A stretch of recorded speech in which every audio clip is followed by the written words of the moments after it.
All right. Good afternoon. I'm Mr. Watson, teach electronics here, and what I'm going to tell you today is how to do the introduction to Test Equipment Lab.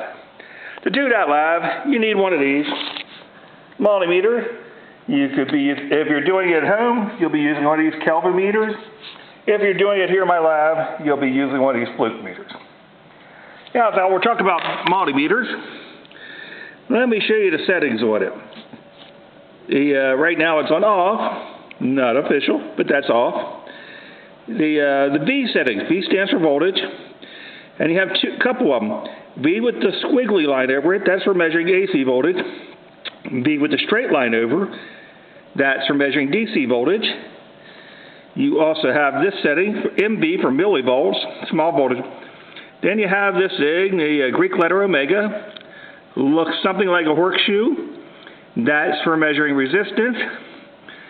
And you have this one with sound icon. This is for doing short or connection testing. Interestingly, this meter over here pretty much has the same thing.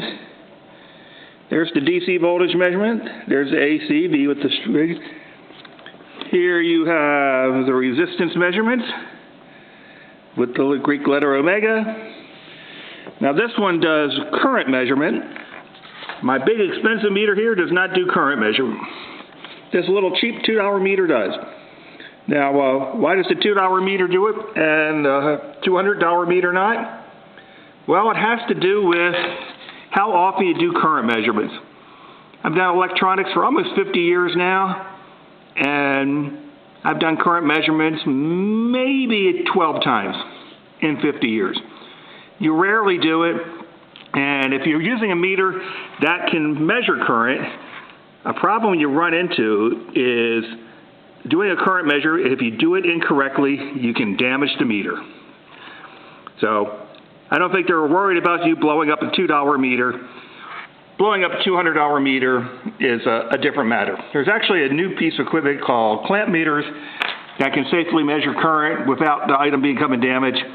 So that's why new meters like this one don't do current anymore. But back to, so how we do the lab today? Well, the first thing you do in the lab is you're going to do a voltage measurement. You're actually going to measure yourself. So on my lab meter here, the yellow ones, you want to set it to this setting, the MV setting. On this meter, the Kelvin meters you do at home, turn it to the left, all the way over to this 200, and try doing the reading there.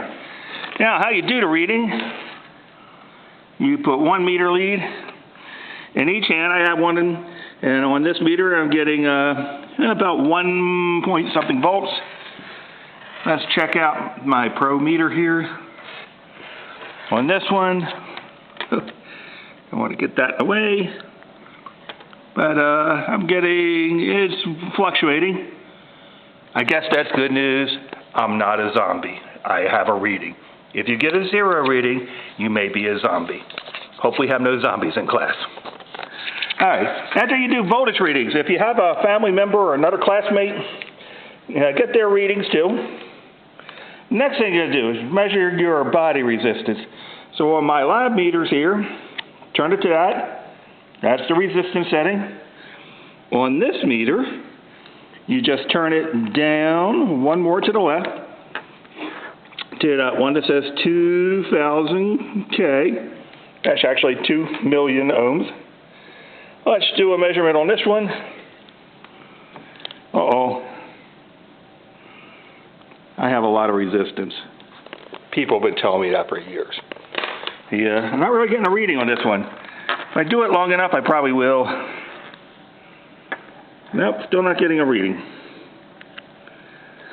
How about the Pro meter here?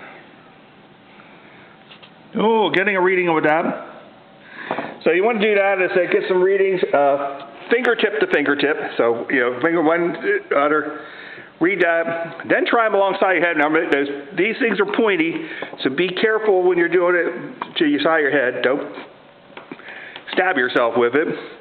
Try to get the readings yourself. Try to get other family members or classmates. That's essentially how this lab's done today. Have a great day.